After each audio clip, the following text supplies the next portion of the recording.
Wala naman siguro mang babash natin dito kung sakit.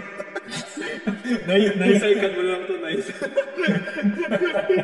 Well, Yo, yo, yo mga insans! Welcome back sa isa na namang special na episode Go. ng Insans Out of Basketball. Dahil ngayon hindi lang ako, Intan.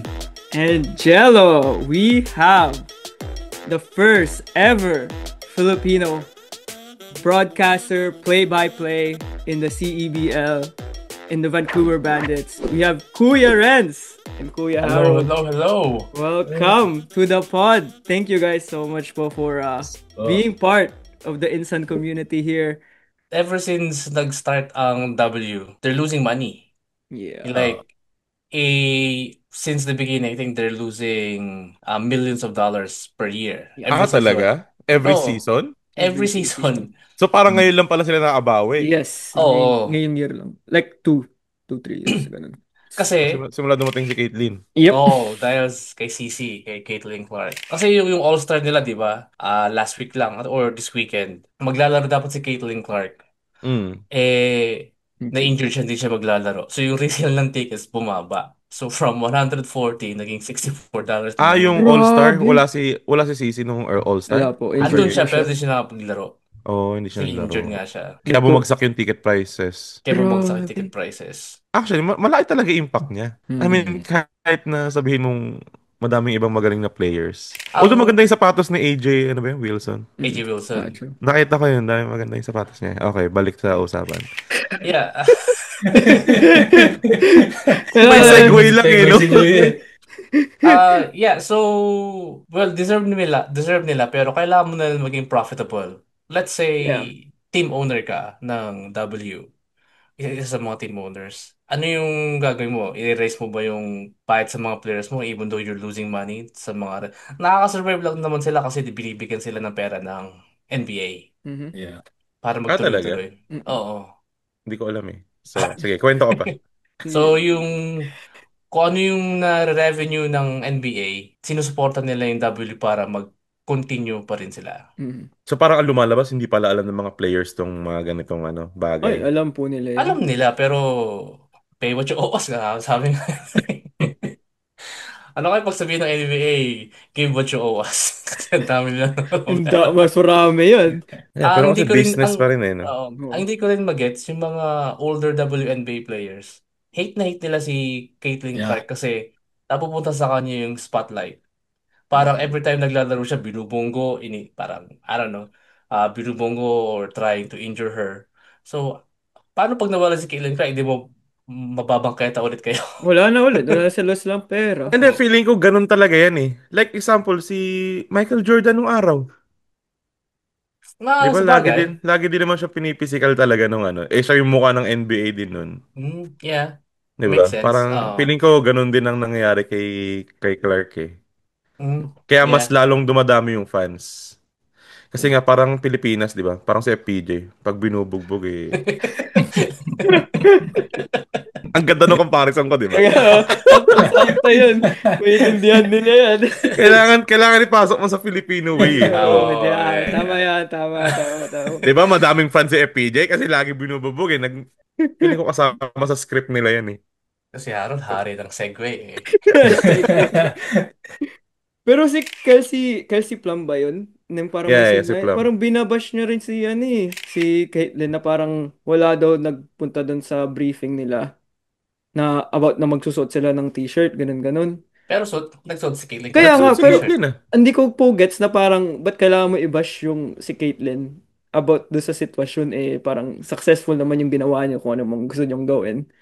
Like sobrang ano po, sobrang like hindi lang sa physical yung game. Physical like parang sobrang emotionally nakaka-drain yung kapag ganun as a I- player. Yeah. Yeah. So, Ang difference lang din is sinabi ni Harold about si Michael Jordan. Well, yung time na yun, umangat na yung NBA and then may pera ng NBA. Kaya itong W, wala pa rin pera hanggang ngayon. They're still losing money. yeah. Right? Patawag mo nga yung finance nila para ma-check natin yung Oo nga, kailangan natin malaman. statement. Kasi ang NBA, parang every other day may max contract na naman. Oo. Grabe na yung mga contract sa NBA Grabe na. ngayon, no? Compare mo Pinalo, nung dati. pinalo ang NFL sa mga guaranteed contracts. Like, Sipin mo yun. grabe. 70 mil. Sino Grabe. ba yun? Si Chet? Oo, Oo. Magkano yun? 250? 5 250. years. What the heck? Hindi Pero pa hindi siya, pa niya makuha yung 250 na yun after, I think, a year from hindi pa now. siya all-star niyan. Okay lang ako dun. Kahit Hindi pa siya na-name na all-star. Tapos ang laki Yeah. kalit ng sahod niya. Yeah, kaya madaming mga older na... Sino ba yung nag-comment nun na... Kenyon Martin. Si Kenyon Martin, yeah. How can you mark? Isa rin yun, idol ko yun nun dati. Kenyon Martin, yung Nets. Love pass Yeah. ni Jason Kidd.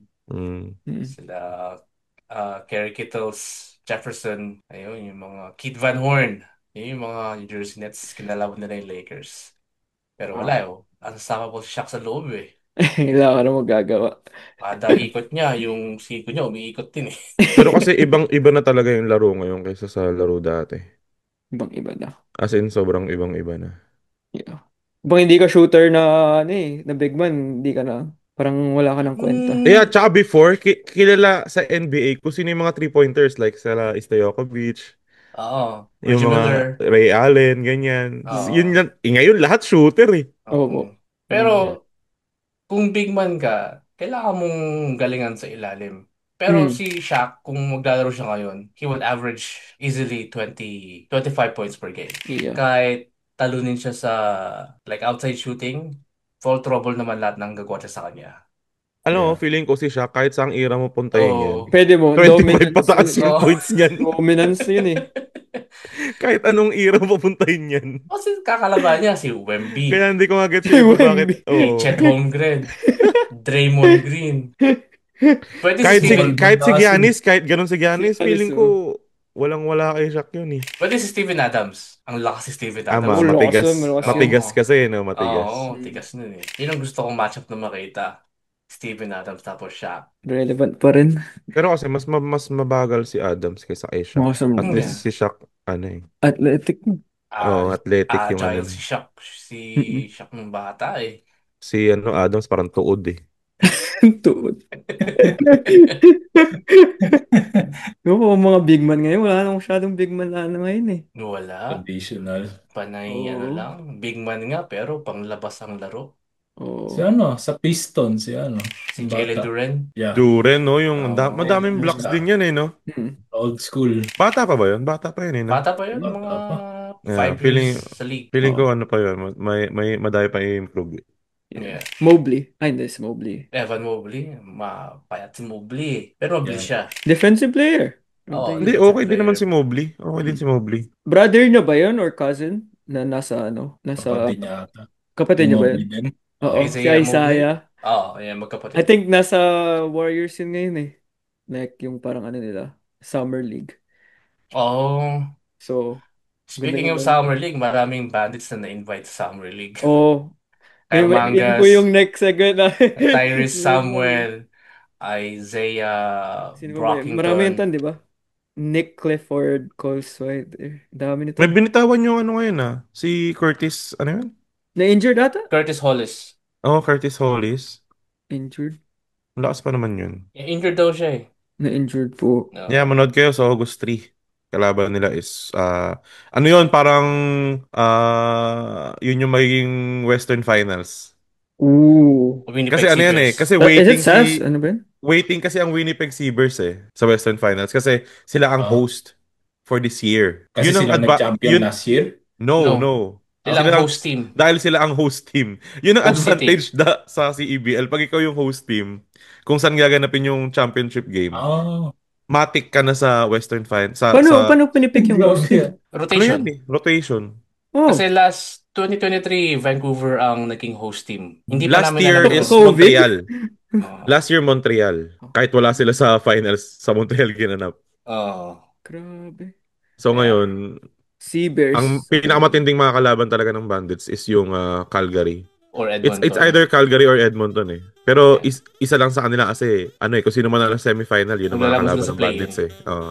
Pero salamat po mga kuya yeah. ha. Yeah. Mhm. Thank you po. Thank you for having us. May next time to. May next Oh, time. next time. Pero yung NBA Fantasy, sumali na kayo sa amin eh. Oh, Yung message boss. sabi ko kay Kuya Renz. Updated naman kayo lagi sa mga players eh. Oo. Opo. Madali lang yun. Sobrang dali. Yeah.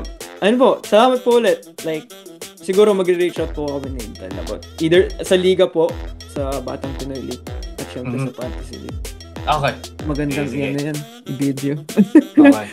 Sige, Jello Intan, salamat. Salamat Thank you po. Good Salamat. night. Thank you, thank you. Thank you. Thank you mga Insans for watching another Insans Out of Basketball. If you want more Cousin Talks, subscribe to be part of our Hoop family. If you want more crazy takes, click on this next video.